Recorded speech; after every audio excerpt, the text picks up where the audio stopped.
Welcome to Live and Be Great. I'm your host, Latonya McDonald, and today we're diving into a conversation every parent needs to hear: how to break free from perfectionism, pressure, and parenting on autopilot. If you've ever found yourself saying, I just want to get it right, this episode is for you. Because the truth is, there's no perfect parent, only present ones. My guest today is Todd Sarner, marriage and family therapist and founder of Transformative Parenting. With over 20 years of experience, Todd has helped thousands of high achieving parents move from anxiety and control to calm, connected leadership. He's also the author of The Calm and Connected Parent, which offers practical tools for families navigating emotional overwhelm, sibling conflict, and the chaos of the digital age. So, Todd, I want to start with something so many of my clients and honestly so many parents I know struggle with: the pressure to get it right. You've worked with countless parents who are doing their best, yet still feel they're falling short. What are some of the biggest myths about what it means to be a good parent, and how do those myths keep families stuck in anxiety and guilt? Oh, wow. Could you ask a bigger first question? 'Cause I've got about 3 hours of an answer lined up for you. No, I mean, let's just start with basics, and then I really enjoy how you do your show, and it feels really natural and kind of flows, and you could just ask me any follow-up questions, to this. That's just me managing my own anxiety about how much I wanna say. There's nothing in developmental psychology that says you need to be a perfect parent. And I know so many parents that I work with are doing well in life. They're doing well for themselves. They sometimes pretty well and sometimes very, very well. And they don't understand how they can't achieve the same perfection or high achievement with their home life as they do maybe in their professional life. Um, some of the attachment science literature says the most attuned parents, the most securely attached parents kind of miss out or don't do it right or don't do it the way they should like 50, 60% of the time, And that's kind of crazy when you think about it, but they even count things if they're observing you and your child goes to smile at you and you look away at the same moment because your other child is doing something or just life, right? They'll mark it down on their paper as, oh, that parent just misattuned. They didn't quite do what would have been great. But your child doesn't need perfection. That would not prepare them for life. I'm a big fan of like Buddhist psychology and I studied it in grad school. Mhm. And one of the story of the Buddha himself was he lived behind protected walls for most of his youth and didn't see poverty and didn't see death and didn't see suffering. And so when he snuck out when he was like 18 or something and had never seen what life looked like, he was not prepared because he had never seen it. He had never been exposed to it. Everything had been perfect. That's kind of a rough analogy for, like, what perfect parenting would be like. Your child needs you to be trying. They need you to be aware. If you're making the same mistake over and over again, and you notice you're making the same mistake over and over again, and you feel bad, you feel guilty, that's your conscience at first, just saying, "Hey, we wanna do this better," right? And they need you to notice that, and then they need you to try to fix it. And that is actually the path to security. Does that make Mhm. sense? Yes, The makes path to sense. security is not trying to do everything perfect, which is impossible and exhausting. and gets you stuck in these loops of guilt and vicious cycle of I'm not enough and things. In the meantime, your kid's sitting there and you're distracted by trying to be perfect or feeling guilty, and they just need you to be there, right? Yes, yes, Which is yes. just another Buddhist principle, like be present, be in the moment. So I know that's just the beginning of an answer, and we talk more, Yeah. but I think healthy attachment is the goal, and healthy attachment is not perfection. Healthy attachment is from the time they're born, and they're extremely, extremely anxious because they're not even sure you're going to come back in the room when you leave, to the Mm, time you launch them out into the world to go to college or to go make life on their own and be a viable being. They need thousands and thousands of reps of you just trying to be there, of mm, when they're feeling too much or not enough or overwhelmed or scared or tired or lonely, or that you just try to show up and, hey, you're loved no matter what. Hey, mm, you're not too much. Hey, you're enough, right? mm. And it's the thousands of reps over time of imperfect trying to be there, correcting when you make a mistake, doing some things right, that leads to a secure human being, and that's our goal. Okay, I love that attachment, and I know it's difficult for parents who didn't have that, and I think that kicks up the perfectionism because if they had an absent parent or a parent that was emotionally unavailable or detached, oftentimes you're trying to figure out things that you can do to be worthy of their secure love and appreciation and understanding and validation. Right. So I do see that oftentimes they project, parents can project like what they needed or Oh, think yeah. what they needed onto their children. Like, I remember one thing that I said before I got my master's in psychology. I said that I didn't want to have children yet until I made sure I did everything I wanted to do in my dance career, in my theater career, right? Because I didn't want to resent my children. Like, Right. and it's crazy that I was thinking that way before even jumping into psychology and seeing all the nuances and places that I myself needed to heal from my childhood. But something in there told me that, okay, this might be inside of me because I saw it within my parents. So, what can I do for myself so I don't repeat that pattern of resentment and trying to live through my own children? And I don't even think they know that that's what it is when they're trying to be the perfect parent and they have this anxiety that comes about, um like the reassurance, right? Right. And when you reassure your children, you can reassure yourself, but I often think it might be more helpful if you reassure yourself first and then Oh, you can give totally, grace to totally, others. Like, what do totally. you think? Yeah, like what came up for me, one of my favorite inspirations when I was getting my master's in psych was Carl Jung.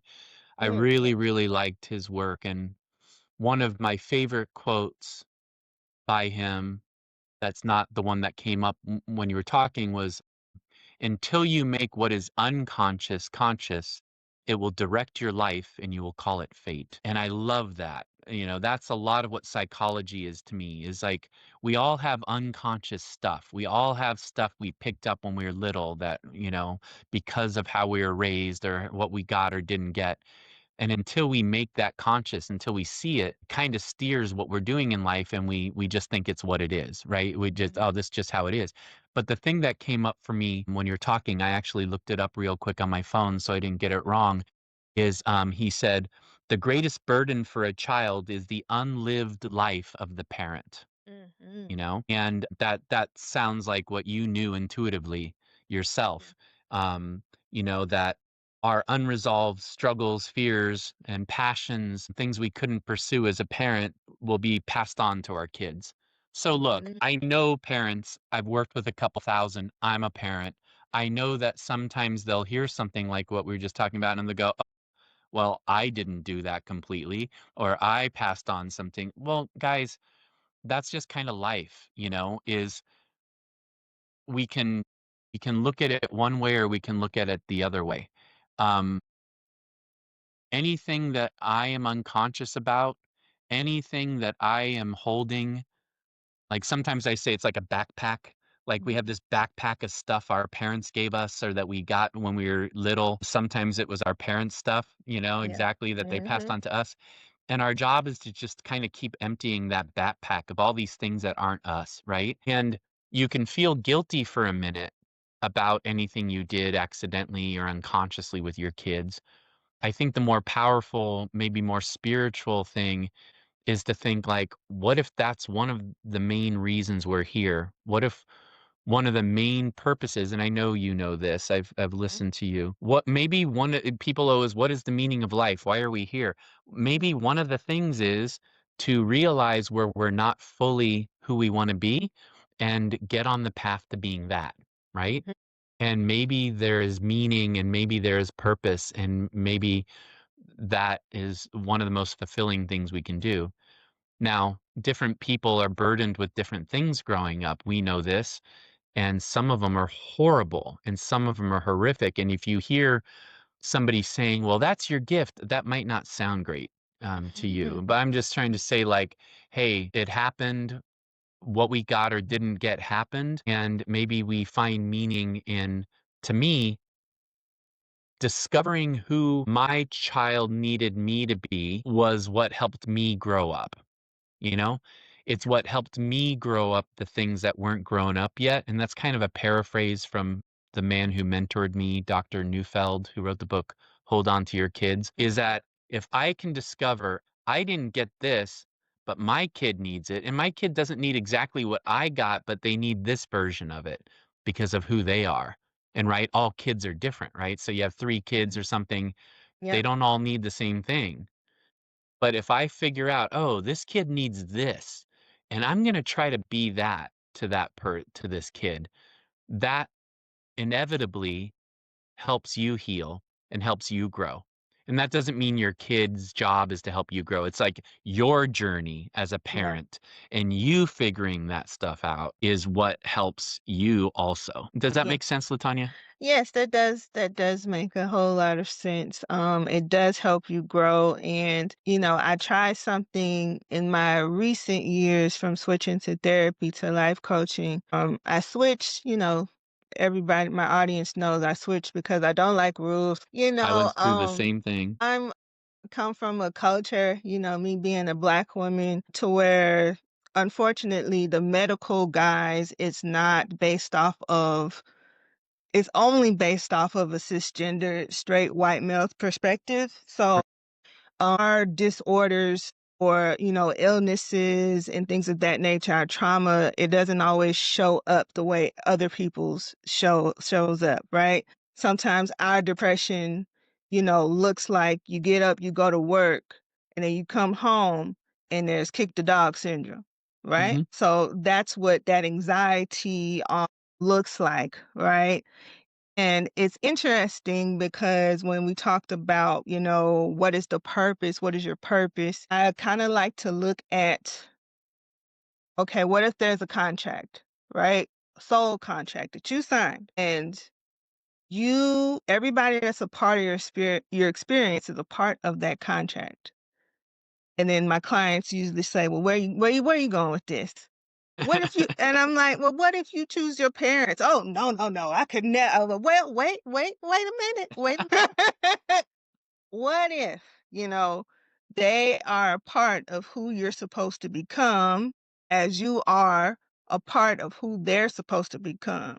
And yes, maybe they're supposed to piss you off. So you don't want to be nothing like them. Or maybe there's some things that you want to take because we all want to sometimes think as spiritual people want to think that we have our charge, our trauma to heal or our generational curse to break, right? And if you don't break it, then it's passed down from generation to generation. So you're not just carrying your stuff, you're carrying your parents' stuff, and so on and so on. Like they talk about Gen Z and how Gen Z doesn't want to work.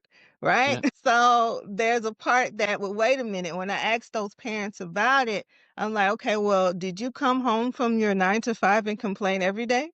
Well, yeah. So that might be the reason why they don't want to go to work because Right. you were hell to deal with, even though you put, food on the table Right. and clothes on our back. Like, why would they want to go through that if Right. you, Right. you know, you Let's just be an influencer. yes, yes, that's the influence. I'm confused as to why you don't think your children are watching you. Yes, when they become a teenager, they are self-absorbed, but they're still watching you. And part Yep. of the reason why it might be so hard for parents during those teenage years is because when you're a teenager, you're sizing your parents up. Let's be honest, you are. Oh, yeah. And Yep. that's the moment when you say, "I don't wanna be nothing like what you doing right now. I don't wanna be nothing like that." So that's the time where you're no Absolutely. longer the superhero. Like, they're trying to rebel against what they don't understand and sometimes what you don't even understand. Like, can you see those patterns when you work with your clients? Absolutely. I started, we have some similar, parts of our journey. I became a parenting coach before I became licensed Mhm. as a therapist, and I just didn't even know if I wanted to be a therapist because of the rules. Yes. I I went to a very kind of east-west spiritually oriented graduate school, California Institute of Integral Studies in San Francisco, which also produces people that do very, very well in the testing and all this stuff because it's not like it's not intellectual as well. But I remember going to ethics class and my professor, Professor Fromm, like was on the board of the California licensing board, and he told us stories about people, their clients asking for a hug and hugging the client and then losing your license because the Mhm. client thought maybe it was sexual or something. I'm like, I don't need to live in that world. I don't need to live in the world where I have to think about whether I can hug a client or something. So I'm like, I'm just going to be a Mm. parenting coach. And then sometime along the way, I decided that I also wanted to work with couples from an Mhm. attachment based perspective because I wanted to help them as parents to improve their relationship because that your kids are getting so much of their imprint and their template about relationship from watching yours. Mhm. But yeah, the teenage years are about individuation and about figuring out who I am. And if you think about it, it wasn't that long ago. We're in America. It wasn't that long ago in America that when you were 13 years old, you were getting married. It Mhm. still happens in parts of the world, right? Yeah. But biologically, we're still geared towards when sexuality really erupts and comes up and the hormones and everything when you're 13, 14.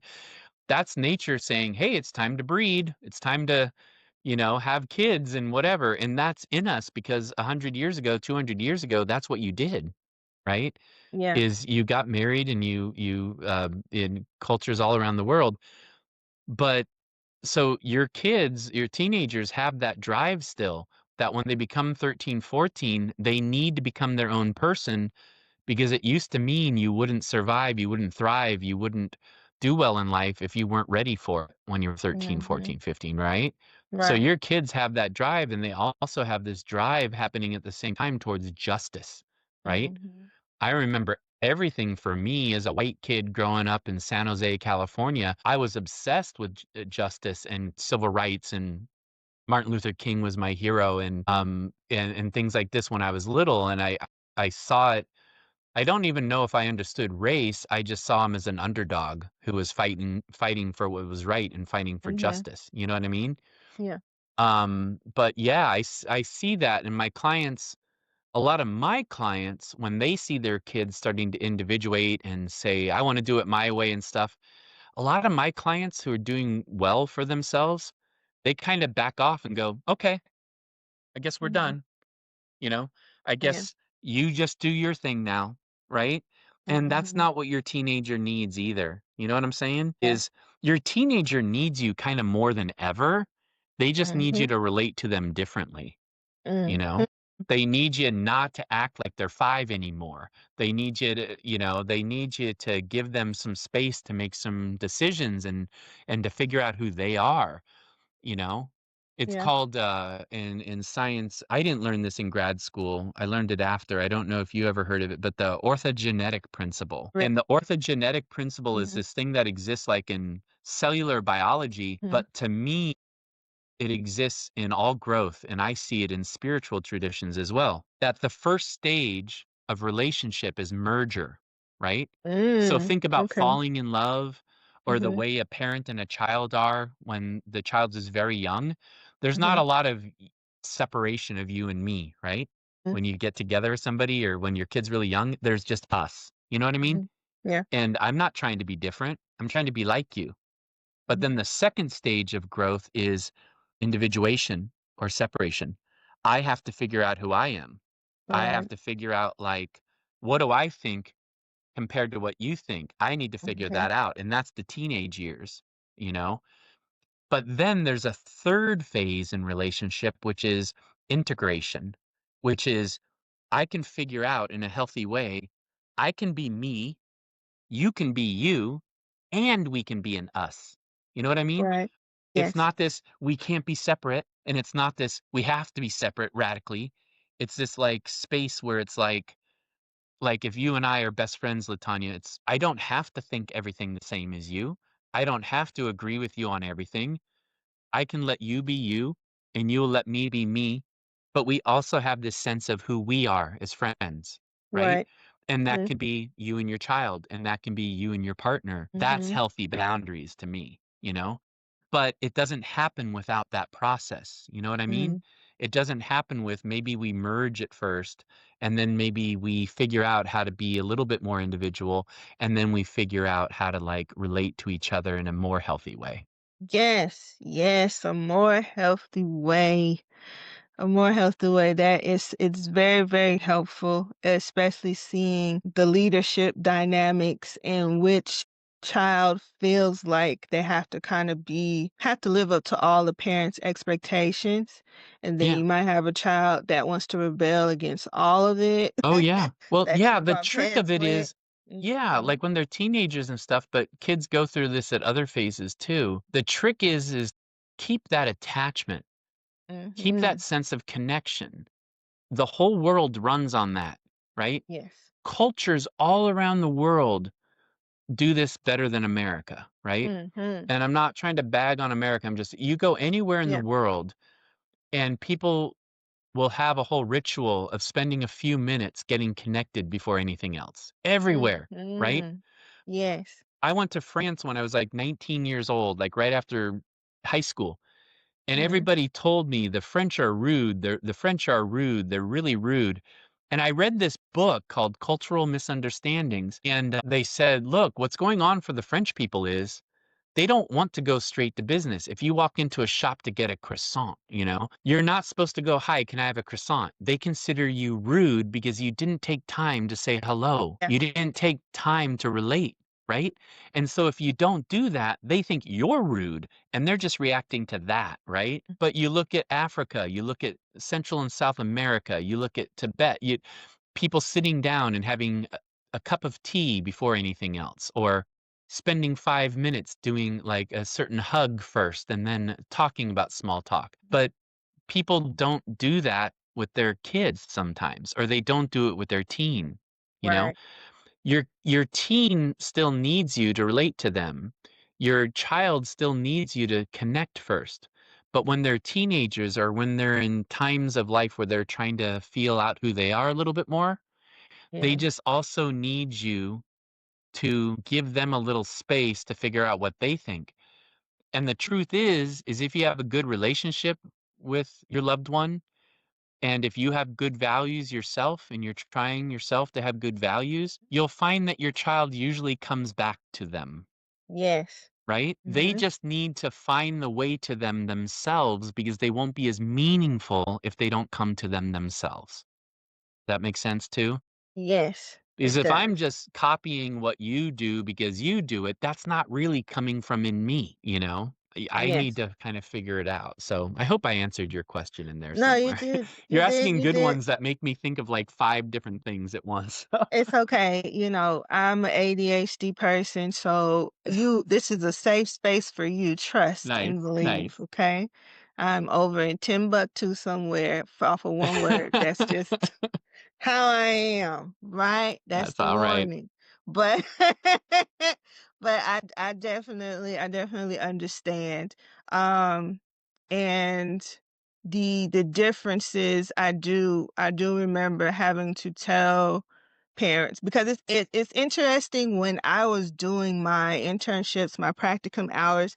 Practicum for therapists for those who don't know, it's kind of like doing like a residency where they put Mhm. you in the field and you have a supervisor, right? So my supervisors would call me in to work with the parents uh after a while because I cracked the code and I would explain it to the teenagers that were having struggles understanding their parent. One of the first things I would say is, when your mom or your dad gets upset, what does it look like? Does it look like an adult or a child? Mhm. And they Right. giggle and they're like, it looks like a child. I'm like, Exactly. oh, okay.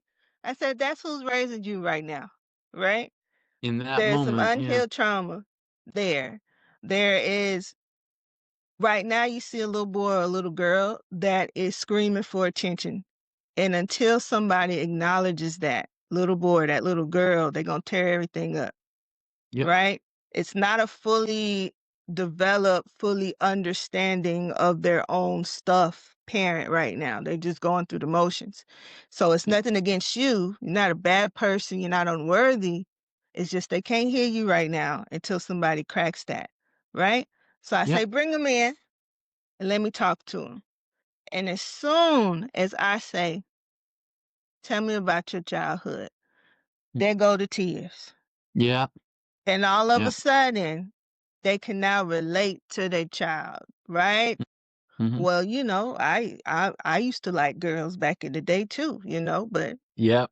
and they're like, child is like, what? Like you Exactly. told me I couldn't even go to sleepovers anymore. Like once you find out I like girls too, like it's that connection. Like they somehow, because they may have been raised with the parent feeling like, okay, I'm the parent now. There's Yeah. like a disconnect. Like they Yep. kind of forget what it was like to be a child or to be a teenager or to find some sort of relation. Even when I'm able to now combine like the astrology and things of that nature, when somebody tells me what their sign is, it's like I instantly know what their childhood was like based off of their behavior. If they're, for instance, the ones I like to talk about the most is the parentified child.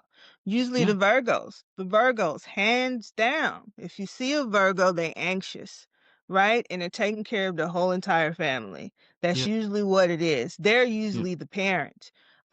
When you see them and the way they move and the way they take care of everything, that's the anxiety. How about how about Mhm. a double Leo? Oh, whoa, whoa, whoa, whoa. Woo! Are you a double Leo? I am a double Leo, oldest child of 3, so, you could Oh, you could do a whole thing on that. absolutely. Todd, let me tell you guys right now before he says it, and it's probably in the book. But and Todd had emotionally unavailable parents. Period. Okay. He Mhm. Yeah. So when he started with this, we started with that attachment. No, no, no, no, no. Secure attachment. Oh, Yeah, yeah. right. Yeah. Yeah, right. Yeah, no, I remember, I went to CIIS, which again had a Mhm. great intellectual tradition, but it only made sense to me. I mean, psychology, the path to psychology to me went through learning about Joseph Campbell and the hero's journey Mhm. and Thich Nhat Hanh and Buddhism, and things like that. And Mhm. so the fact that our spiritual understandings and who we think we are Mhm. when it comes to death and when it comes to the universe and connectedness and stuff, that only made sense to me that that had a impact on our psychology, right? It only made sense to me. And I had great experiences. Like we had a cosmology and consciousness program at school that I would take electives in. But a woman at our school who ran the bookstore also happened to be good friends with Eckhart Tolle, and she also was an astrologist, and she would Yeah. do charts and stuff. And she actually transcribed Eckhart Tolle's books. His books were actually talks that he did that she transcribed and edited. So I got to see him in the early days before he was a big rock star author, and but also get my chart done. And oh boy, did I hear the stuff about being a double Leo. Yeah. But yeah, I guess I guess when clients ask me about Mhm. spiritual things, I often just say, "Hey, that's above my pay grade." Mhm. Like, that's I'm definitely informed by Yeah. spiritual ideas, but I Mhm. stick in my lane Yeah. a little bit more. But it makes sense to me. And even the top physicists in the world are saying time and space are an illusion, and that Mhm. maybe consciousness is what is the fabric of Mhm. everything. Yes. And I know people start hearing the language, even your audience, and it starts sounding a little woo, like, what does that mean? But if consciousness is the fabric of everything and everything is actually interconnected, then it kind of makes sense to me what you said before, and that Mhm. different spiritual traditions have been saying forever, that maybe we do in some way choose, hey, I'm going to have a human experience again. Maybe this time I want to learn this, and maybe this Yes. time I want to like figure this out a little bit better, right? Mhm. Even if that means in the relative scheme of everything, a very short blip of time of 50, 60, 70, 80 years on earth, but maybe this is what I want to get better at. Maybe this is what Yeah. I want to experience. And whether you take that literally or you take that metaphorically, however you relate to it, I think what's so important for parents and humans is to have the right narrative, right? Yes. Because if you have a narrative that says life sucks and life is suffering and it's pain, you're going to come at it one way. Mhm. If you think, okay, this is what I've been dealt and this is what has occurred, what can I do to become a more full, expression of my potential despite that? Then it Mhm. becomes meaning, then it becomes Yes. purpose. And to me, parenting has all sorts of psychological and emotional aspects, but it also has maybe a spiritual aspect, that Mhm. this is how you become more present. This is how you heal. This is how, and again, your parentified child, that Mhm. is one of the most common things I see, Virgo or not, Yeah. is in attachment. We talk about that there's an Mhm. attachment hierarchy, and Mhm. people can hear this the wrong way, but we are not meant to be best friends to our children. We are Mhm. not meant to be equals in the way we think about it.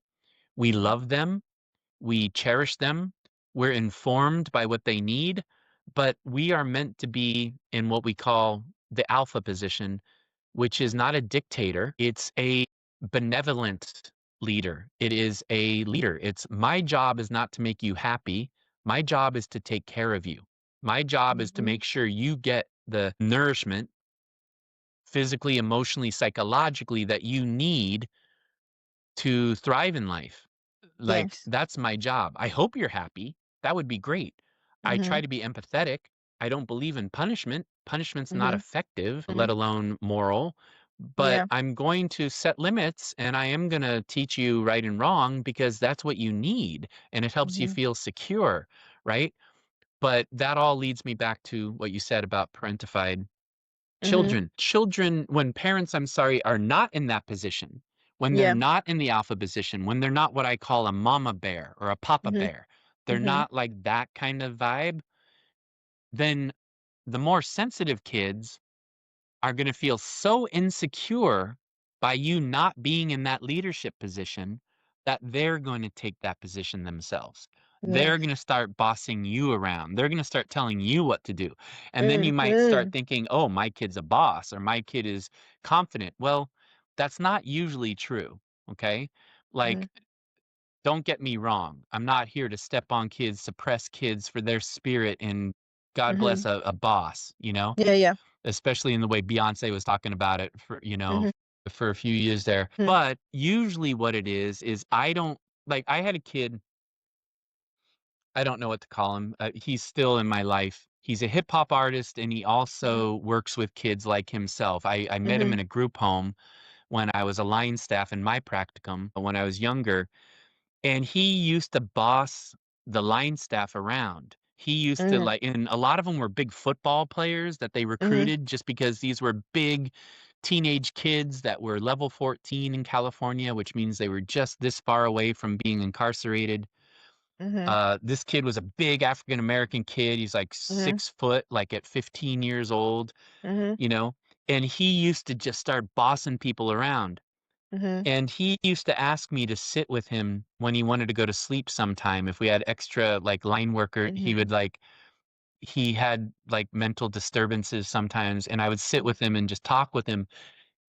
And I said, I'll call him Bobby because I Mhm. said, Bobby, I got to tell you, man, like you're bossing people around and it is not working out for you. Like these people don't respond to that well.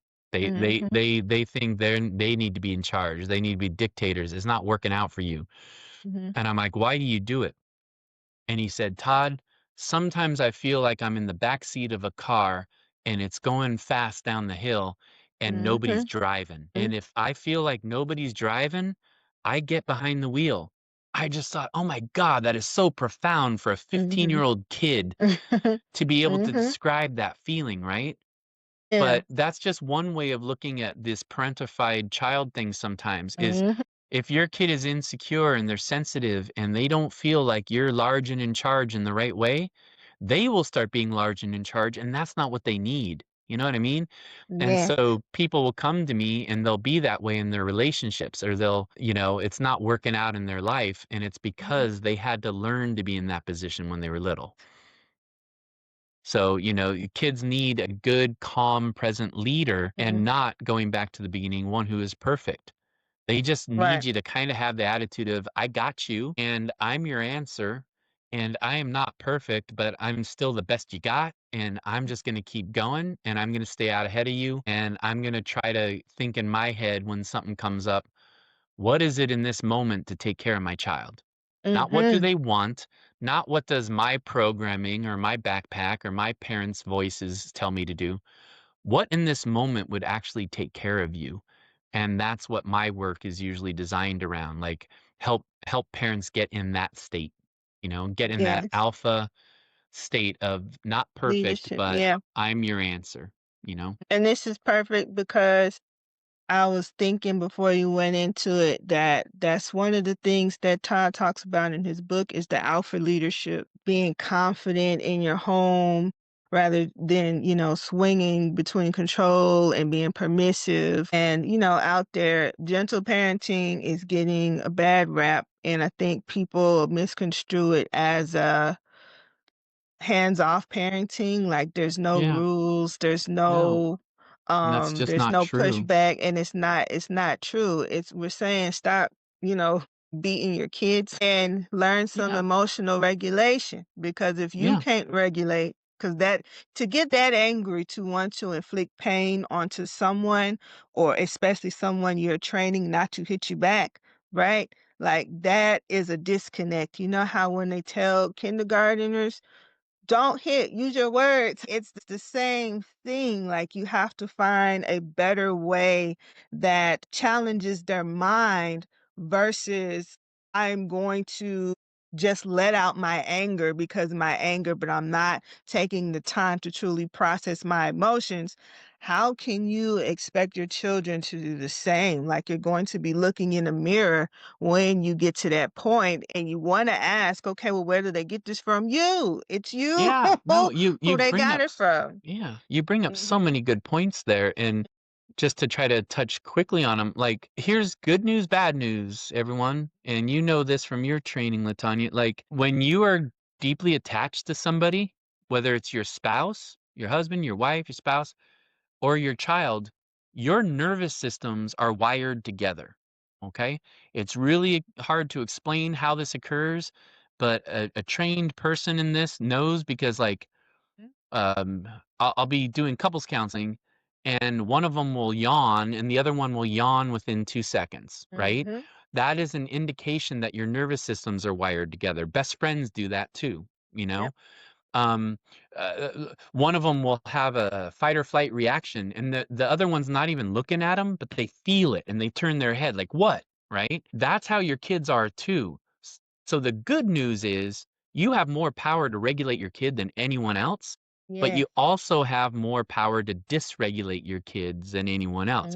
If you Mhm. come into the room like a live wire and you are not taking care of yourself, you have not put on your oxygen mask, you're not doing what you need to do to take care of you, your kid automatically is going to get the feeling like something's not safe here, right? And they're going to feel it, and it's true with your partner too. It's why couples fight so hard sometimes, Yeah. is they're not having a rational brain and heart to heart brain connection. They're having a nervous system Exactly. cascade, right? And Mhm. so lesson number one there is why I call it calm and connected parent. You being calm and grounded is most of the game. Mhm. Okay. I can tell you to do this perfect 3-step process. And if you are lit, if you are like in your fight or flight, you can't do it. You could say the exact words and it won't Mhm. work. But if you are calm and you are grounded, not perfectly, but working on it, the same words will work perfectly. But the difference is your state. And telling a 5-year-old, for instance, to calm down and use your words when you can't even do it, right? Right. And, the 5-year-old doesn't even have the part of their brain, the Mhm. prefrontal cortex, the frontal lobe, that doesn't exist until you're like 7 years old. It tends Mm. to show up a little earlier in little girls, right? But if they are mad, they are mad. They cannot use their words. They do not have the angel on their shoulder. They only have the devil on their shoulder in those moments. You know what I mean? So expecting them to regulate and calm down when you can't even do it. Like I say to my men, like in couples counseling, I said, telling a woman to calm down has never worked in the history of ever. Will you stop doing it? Right? Women do it to men too, right? Yes. Mhm. But they don't need you to tell them to calm down. They need you to help them calm down. And you having a regulated nervous system is how you can do that, right? Right. But also going back to the Buddha and Buddhist psychology, one of the most famous things in Buddhism, and I'm trying to address that pendulum that you're talking about. I've been doing this 25 years. Mhm. Every couple years, it's gentle parenting or Yeah. helicopter parenting or this parenting, and it's all gentle. And then when that doesn't work, everyone swings to the other side Yep. and it becomes F Mhm. around and find out parenting, which Yes. is huge on TikTok and stuff right now and Instagram. Mhm. It's the middle path, guys. Yeah. Gentle parenting does not mean don't set boundaries. Right. Okay?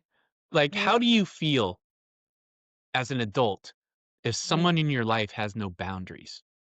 How do you feel if someone at work or one of your friends has like no boundaries? Does that feel safe to you? Do you trust that person to give secrets? You know what I mean? Like Mhm. gentle parenting is meant to be just like attachment parenting is meant to be. Hey, look, connection between people comes first. If you don't know I care, you don't care what I know. I Yep. need to make sure that I am keeping that fire lit of us and our relationship first. That comes Mhm. first. And yeah, punishing, yelling, harshness, like you said, is not helpful. It doesn't Mhm. work. It's not productive. It doesn't feel good. It leads to guilt. So, hey, if gentle parenting is like, hey, let's not do that, I'm all with you. But attachment science says that kids also need to know when you do this, this happens. When you don't do Yes. this doesn't happen. If your Yes. kid doesn't have that when they go off into the world, they are going to learn, but they're going to Mhm. learn the hard way. They're going to Mhm. learn by making big mistakes. Okay. Right. I need to teach them if you're yelling in the car, we pull over the car. I'm not going to yell at you, but I am going to pull it over. And guess what? We just lost some time in the park because I had to sit there on the side of the road with you. That is not punishing you. That's just what happened because we had to Mhm. spend that time, right? That's not Yes. punishment. But also, and you referred to this earlier, I forget exactly what you said. Kids need to cry. Kids need to get their emotions out. They need to Yes. process them. You were talking and it made me think of Good Will Mhm. Hunting, with Mhm. Robin Williams Yes, and yes, Matt yes. Damon. That was mhm. one of the most brilliant scenes. Go look it up on YouTube, guys, if you don't know what I'm talking Yes, about. It's please been do. downloaded like millions of times. Matt Mhm. Damon was angry. Yep. He was hitting people. He got put into therapy because he was so angry, but he was a genius, but he wasn't living his potential because he was mad. Mhm. Robin Williams got his trust. He challenged him. He told him Yep. his, like, gave limits to him and stuff. And at the end, he just was like confronting him with his abuse history because he knew he needed to feel it. He needed to Mhm. process it, right? And he just kept saying, "It's not your fault. It's not your fault. It's not your fault." And Matt Damon went like anger and like upset, but then he cried and he got it Yeah. out. Like that's a big example to make this point, but your kids Yes. need that too. And if your Mhm. version of gentle parenting means not saying no to your kid, you are not helping them to feel their feelings and process Right. them, which you do by being firm and saying no, but also being compassionate. Those are not opposing values, right? Mhm. Barack Obama, no, Clinton said that once. He said, Mhm. strength and compassion are not opposing values, right? And Yeah. that's so obvious. But going back to the Buddha, he Mhm. said, when the guitar string is too tight, it wasn't a guitar, but same thing. When it's too tight, it breaks. When it's too loose, it doesn't make a note. It's about Mhm. that middle, right? And that's Yes. what parenting is meant to be. We Mhm. lead with attachment, we lead with connection. That's why I call it attachment first parenting. But we Mhm. also balance it out with doing consequences the right way and setting limits the right way. I don't let kids get away with it. That's not helpful to them. The second they go Mhm. off into the world, like I said, that's not going to go well. They need to kind of be able to feel their feelings and stuff. So I know there was a lot in that answer, but you asked great questions. So I know. Thank you. And you know what? Sidebar, I am so proud of Todd for being a double Leo, okay? And really, really, really help. Listen, I don't think y'all understand how much it takes a double Leo to tame that fire and not just burn everything up, okay? So Todd has clearly done the work. I went to a grad school where you couldn't avoid the work. And Yes, yes, and same. they Mhm. kind of insisted upon it. We did 5-hour process trainings every week in my practicum, so it was hard sometimes, but yeah, we got to do the work. And whether you started it, you know I don't want to say how many years ago as it ages me, or if you start it today, right? Start Yes, it, begin it, yes. walk in the, just, I tell parents all the time, just walk in the direction. That's all. Walk in the direction that you know is right. Walk in the direction that you know is where you want to be, who you want to be. Just keep going that way. And as long as you're going that way, you're going to be okay. It's not ever going to be perfect, but just walk. Okay, I notice this pattern keeps coming up. Do something about it. And that's empowering when you get that. And it's part of why I wanted to be on your podcast is I know you're all about, you know, all of these things.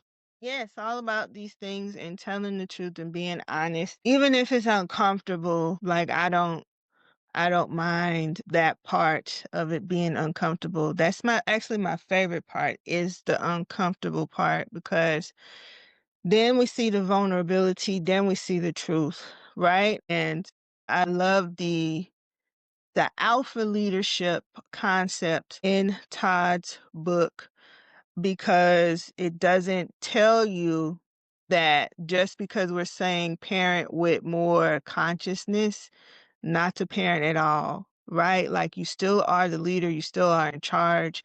No, you're not the best friend because the best friend gets ran over. Like we all know that they get ran over. And the parent that is too strict, like, hey, I don't understand why you don't have an A. I shouldn't have to help you. I got A's. You should have A's.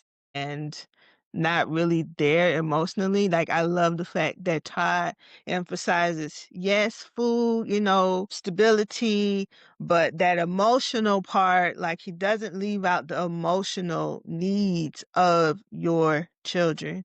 And I want people to think about, you know, when it comes to emotional regulation in parents, that think of them as like a thermostat of the home. And when we ground ourselves, our children's nervous system learns safety. And I always remind parents calm is contagious, like Todd was talking about earlier with the yawning and things of that nature. Your presence is more powerful than your perfection. Okay. And, let's segue into this next thing that I wanted to ask Todd and discuss is that we are raising kids in a digital age. Okay, we have iPad kids. We do, we do. And you're more distracted than ever. So, how do screens and social media impact attachment and connection? And what can parents do to protect those emotional bonds, Todd? Yeah. For a long time, I've tried to stay in a non-judge I try to live life non-judgmentally, right? If Mhm, I see somebody abusing somebody, yeah, I'm gonna call that out. But in general, I'm like, judgment doesn't tend to help. And I've tried to stay in a non-preachy place about mhm, technology. My kid went to a Waldorf school, and they had an agreement that we're just not gonna do technology, and they're not even gonna have smartphones until at least 8th grade, and I appreciated that because mhm, guess what they did? They played. mhm, They were outside. They didn't mhm. complain about it. My kid didn't complain about not having a smartphone because his friends didn't have them. You know what I mean? Right, right, right, right. But I also saw people being so preachy and up on a soapbox about it that just Mhm, never appealed to me, and mhm, I'm like, "Look, sometimes I was raised by a single mom, like, I know how hard it is to parent sometimes, and maybe if you put your kid in front of the screen, maybe you get a break, I get all that, right? And what's been hard for me is just, like, seeing the skyrocketing rates of anxiety and depression and self-harm. Jonathan Haidt had his best-selling book last year, The Anxious Generation, that really outlined it. And it's so hard, like, finding the right middle path to walk with this, right? Like, not making people feel bad. So anything I say, please understand, I get it, and everyone around you is doing it. So I'm not coming from that place. But what I think about is, A, how does technology, social media, and now AI affect your ability to connect with your kid, right? mhm, And mhm, is it not affecting it? Okay, fine. But if it is, you need to pay attention to that, right? Because, if kids are like, oh, it's easier just to try to connect on.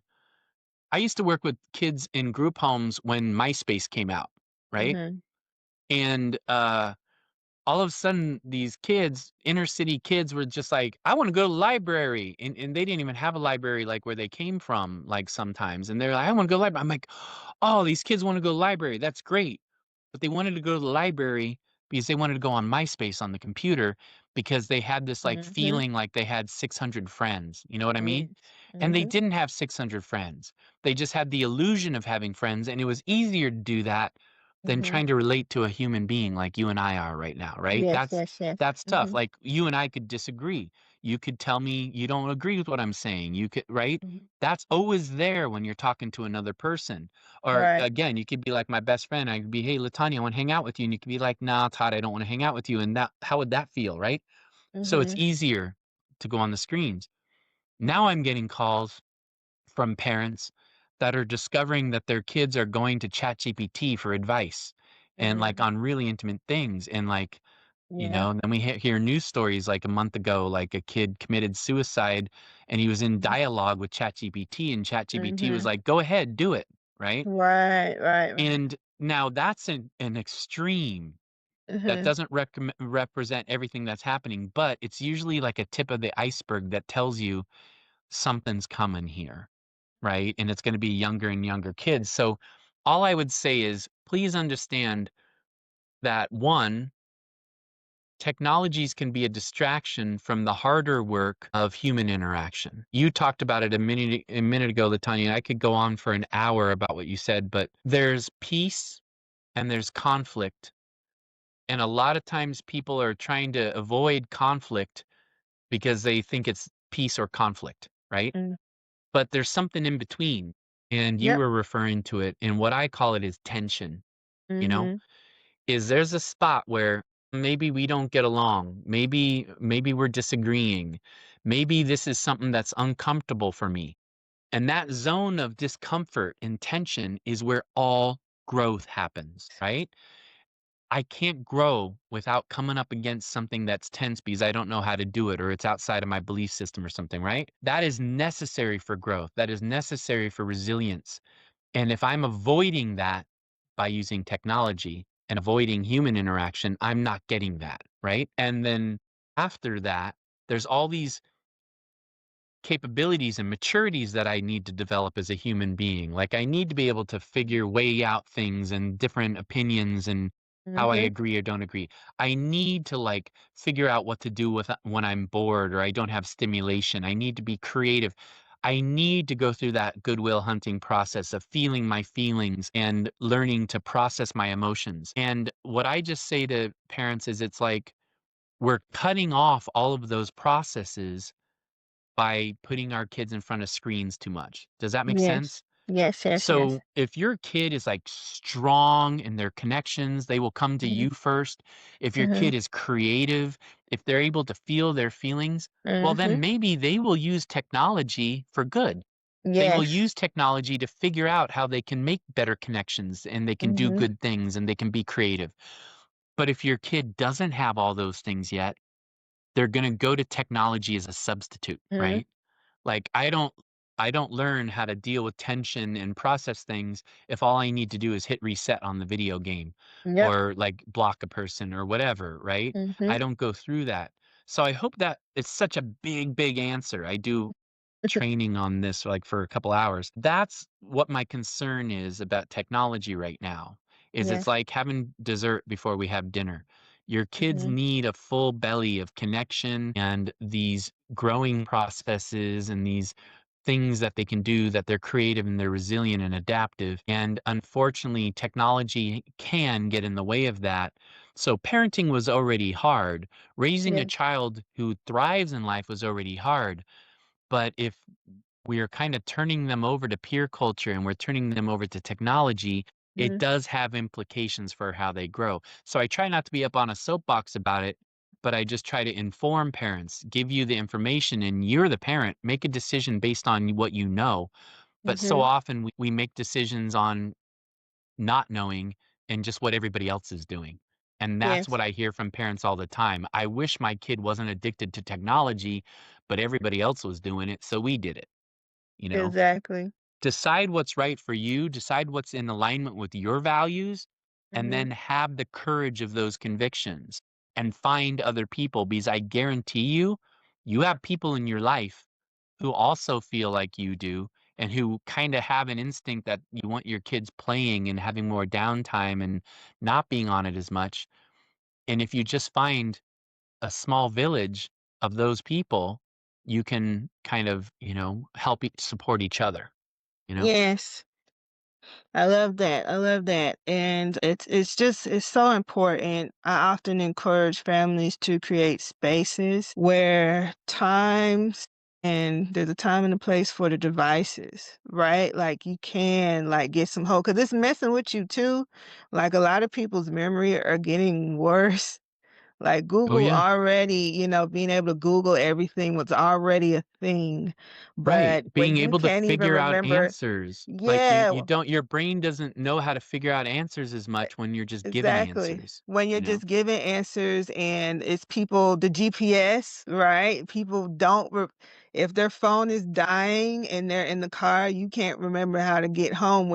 If you drive the same route every day, I you don't even should. understand. I grew up without phones, right? I grew up in Silicon Valley, right? Like Yeah. technology center. Mhm. I I I don't even remember, like, did we all get maps? Like, were we all like pulling out maps? And, like, you used to Yeah, have to call a place all the time and like, how do I get to your place, right? And people had to tell you mhm. over and over again on the phone. Like, I Yep. don't know what I'd do if my Google Maps stopped Right. working. I have All no of idea. that. Yeah, so it's gonna take some effort and some training, right, when it comes to parenting in a digital age, but also trying to make sure your mental is together in a digital age. You don't even have to memorize numbers any longer, like, you just don't. So that has an effect on your brain, okay? Dementia is that people are showing signs of dementia even earlier now, okay? Your children, they can't even tell people they're going the wrong way if they get in the car with somebody else that you might have had them drop them off to practice or whatever the case may be because they're not paying attention to where that you usually have to have back in the day, you had to pay attention to landmarks, right? Oh, yeah. You had to pay attention to how many traffic lights you passed First and street things of after that the nature. barn, the big red barn on the left, Yes, okay? all of that, all of that. We're not doing that any longer. So, what if you decided, okay, during Sunday dinners or, first thing in the morning, we're going to do whatever we need to do to make sure devices aren't present. Or maybe soon as you get off of work and you see your kids during dinner time, no devices. You too. You got to do it too now as a parent. Okay. Do it I too because see it. it is going to help you as well. You Yeah, know? there's a famous article that I think was in the New York Times is, after Steve Jobs from Apple introduced the iPad, Hmm. guess where his kids went to school? His kids went to school at a Waldorf school in Mm, Silicon Valley, where a lot of the tech people were sending their kids, and guess how many times his kids used an iPad? mm, 0. What's that tell you, right? His mhm. kids didn't use iPads, right? I totally agree with what you're saying, and I just I see consequences and I see Mhm. technology in the same bucket a little bit. We have things we do as a family, and when you and I just mean we, general all Yeah, of us, yeah. right? Your Mhm. like, and decide what that is, parent. Like, we spend time together at the dinner table, quality time, which, believe it or not, your kids actually really value that if you do it right.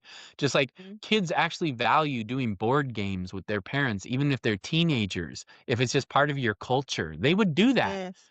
It's when you leave an emptiness, it gets filled with technology. But I kind of see it as like screens are almost always optional. Yes. And just the culture of our home is we do what we have to do before Mhm. we do the optional things, right?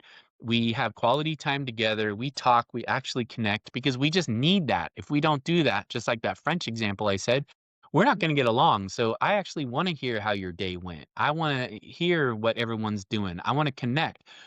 Hey, you have homework? Okay, now do that. Hey, is there things you need to do to help spot around the house, pick up your room, do this thing, do your chores? Okay, that's also what we do first. Yes. Hey, do we have extra time? Okay. There's that extra half hour. Go ahead, use your screen. But it's more supposed to be that. It's more Mhm.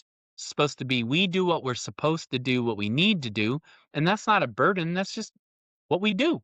This is what Yes. we do, and then we do what's optional. And Mhm. technology, I think, is supposed to take that part, right? Yes. I make sure you have a healthy belly and a heart of love and connection and food. And then, oh, do we have a little extra time? Oh, now let's use this technology to Mhm. further our goals and further our creativity because it can be amazing for that. I can't even believe the things you can do with AI.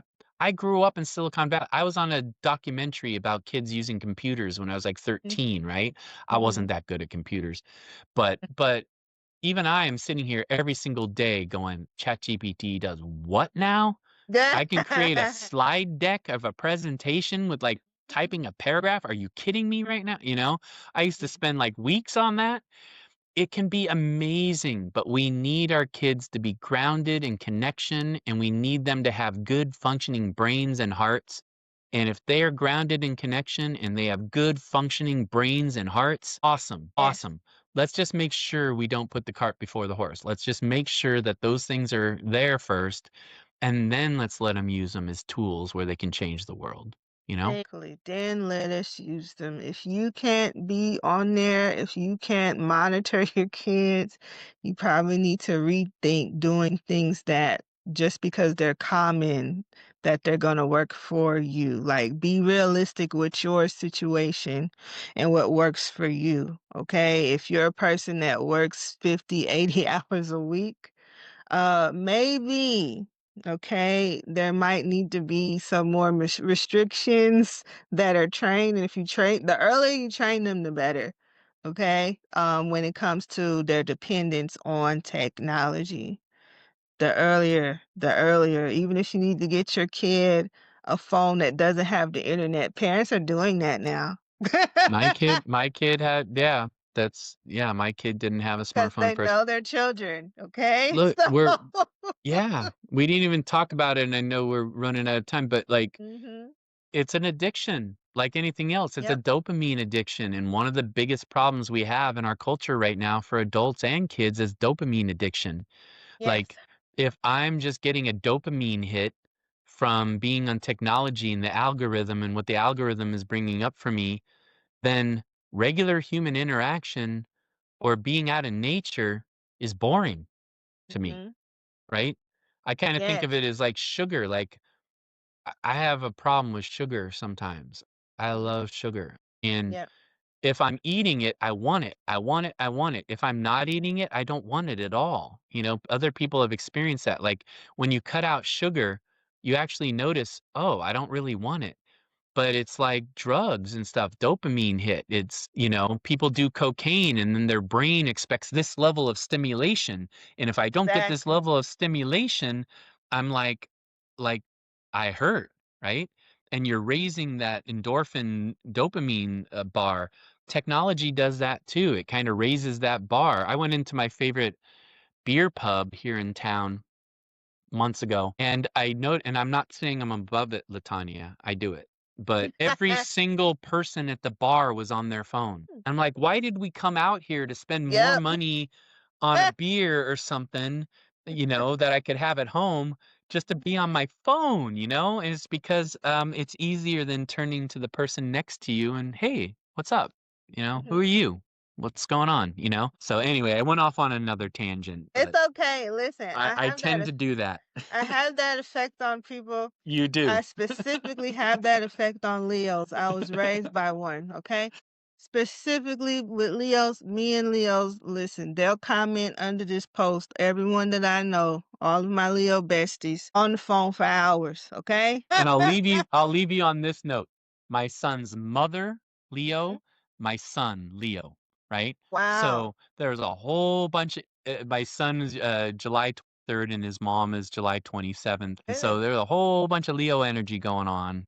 My son was actually, it was like, he was on the cusp, right? It was like, Yeah. is he gonna be born when he's due? Like was like 5 days Yeah. later, or is he gonna be right there on the cusp? And he was right there on the cusp, July 3rd. Yeah. My gosh, that's a big house of ego. Oh, Lord. Wow. Maybe that's why his mom and I haven't been together for a Right long there. time. Yeah. Whoa, the house full of stars, the Yeah, sun. we could do a whole nother hour on that. So, Yes, we could. Wow, imagine that.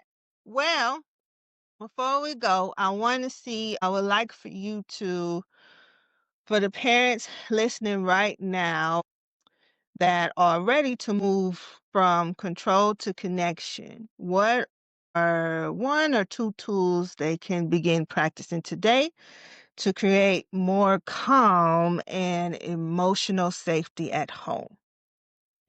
again, we could do hours on that. Mhm, I would just say the simplest one right now. Don't take relationship for granted. Don't assume someone's connected to you. It goes back to stories we've told here. Your kid, especially if they're young and they don't have that frontal lobe, they can only connect to one thing at a time. And if your mhm, kid's been at school all day, they're connected to the teacher right now. If they've been with the other parent for a few hours or for the weekend or whatever, they're feeling connected to them right now. We can't assume, like I always say, I have a green light on my computer that shows me the mhm, camera is on. I have a green light over here that shows me the power is plugged on. mhm, Imagine your kid has a green light on their forehead and your first job is to get that turned on, which just means get in their face in a friendly way, get that moment where you just feel connected. Because if you don't do that, nothing else you do is going to work well. And I know how simple that sounds, but it goes back to what we were talking about earlier. All around the world, we take a minute or two to get connected with people. And if you just walk into the room and just tell your kid what to do, they have instincts in their body that just say, no, I'm not mhm. gonna. right? Right. And so that's the number one thing I can recommend. Go to our website, transformativeparenting.com. We have free resources, we have cheap resources, and we have comprehensive coaching things that we only have room for, a small amount of people on, right? But we try to make those pathways available. We have a free newsletter every week. We have a YouTube channel with all the top questions that we answer. There's no ads on our, at least right now, we don't put any ads on our stuff. So we have those free resources. I have the book coming out mid-November 2025. You can see a Mhm. web page for it on the Transformative Parenting site. Calm and Connected Parenting. I'm trying to provide a low cost, you can do it on your own way of trying to get that right narrative, try to get that more calm present. And then we have a masterclass on the website that is like for people who are interested in done with you kind of coaching. So those are the different pathways, but the number one day-to-day practice is collect before you direct, connect before you move into anything else. I love that. Well, thank you so much, Todd, for this transformative conversation. It was absolutely awesome. If you're listening, please go and check out Todd's website, his resources, his book, The Calm and Connected Parent. We will have links in the description of this episode. Okay. You can Well, thank connect. you for having me, and thank you so much Yes. for what you do. You're a great, bright voice out there talking Thank to you, people about Todd. really important things.